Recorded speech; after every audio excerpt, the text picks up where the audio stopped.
Florida is quickly becoming the epicenter of this fourth wave of infections, accounting for about a fifth of all the new cases in the U.S.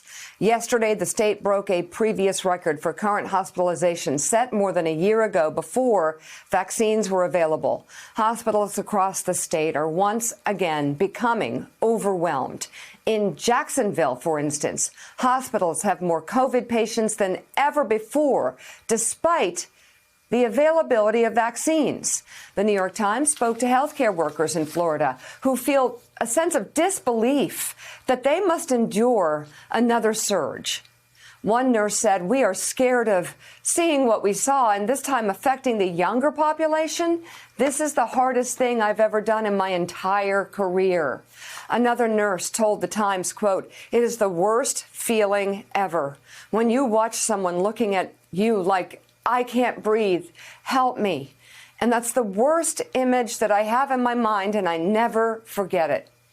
A recent survey conducted by the Florida Hospital Association found 96% of hospitalized COVID patients are unvaccinated. Let's bring in the group's president and CEO, Mary Mayhew. Thank you very much for being on the show. Mary Mayhew, what is going on in Florida? Well, what we are experiencing over the last 27 days is a dramatic increase in the number of hospitalizations. Last year in 2020, it took us 60 days to go from 2,000 cases to 10,000. It has taken us 27 days to break our 2020 peak. So it has been a dramatic increase. And as you mentioned, it is a much younger population that is being hospitalized today. So for the last 17 months, so many have heard that this is a virus that attacks our elderly, our frail elderly. Right now, we know that it is absolutely affecting a younger population. In Jacksonville, one of our hospitals, their average age now is 42 years old. We have 25-year-olds who are in the hospital in intensive care on ventilators. No. Oh, my God. So, Mary, if I could ask you what your opinion is as to why people in Florida are faring worse than even other southern states where it seems in the past week or two they're listening to their governors. Their governors are really coming out strongly for vaccinations. What's happening in Florida where people don't seem to be getting the vaccinations that are available to them? Well, again, let's just keep in mind that over the last 6 months, we have vaccinated in the state of Florida over 10 million people, almost more than 50% of our population. Huge focus on our elderly, and really important to understand, we have a tiny percentage of individuals with COVID coming from our nursing homes, less than 3%. So we've done a great job getting some of our most vulnerable individuals vaccinated. We've got to convince 25-year-olds, 30-year-olds that this is now life-threatening for them. That is not what they saw and what we experienced last year. This is the Delta variant. It is absolutely attacking a younger population, and it is putting them in the hospital. We've got to up our voices, our messaging, and make sure we're loud and clear about how critically important it is for that age group to get vaccinated. What do you fear about where this is going in Florida? And could you please expound more on these younger, sicker patients? Is it just anecdotal, or what kind of numbers are you seeing and how sick they're getting?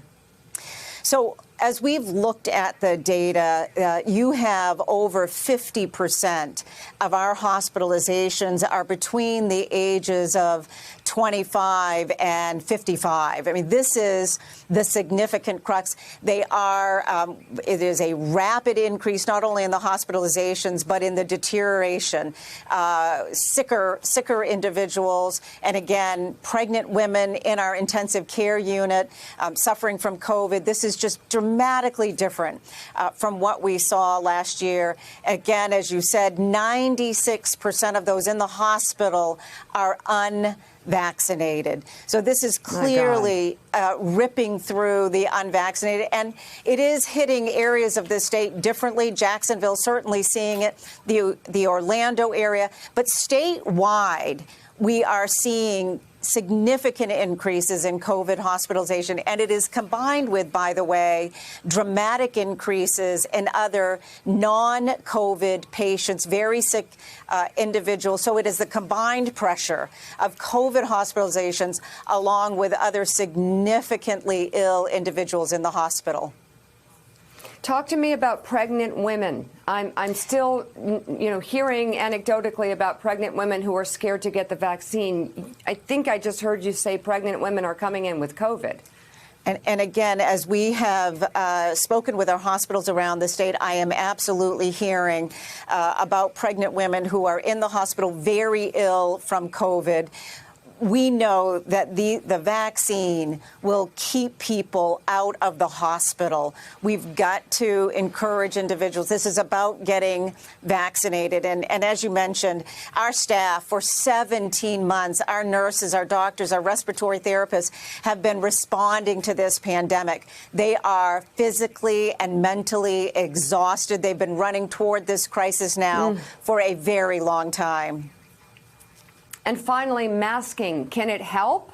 I mean, if you don't want to get the vaccine, is wearing a mask 24/7 something that should happen? Because I believe in Florida, the governor has a different position on masks.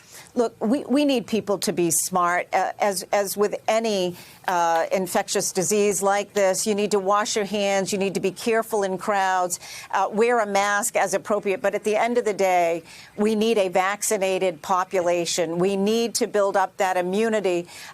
We are all concerned about the variants and the increasing impact of these variants that, as I said, dramatic difference in terms of what we are seeing today from what we experienced throughout 2020.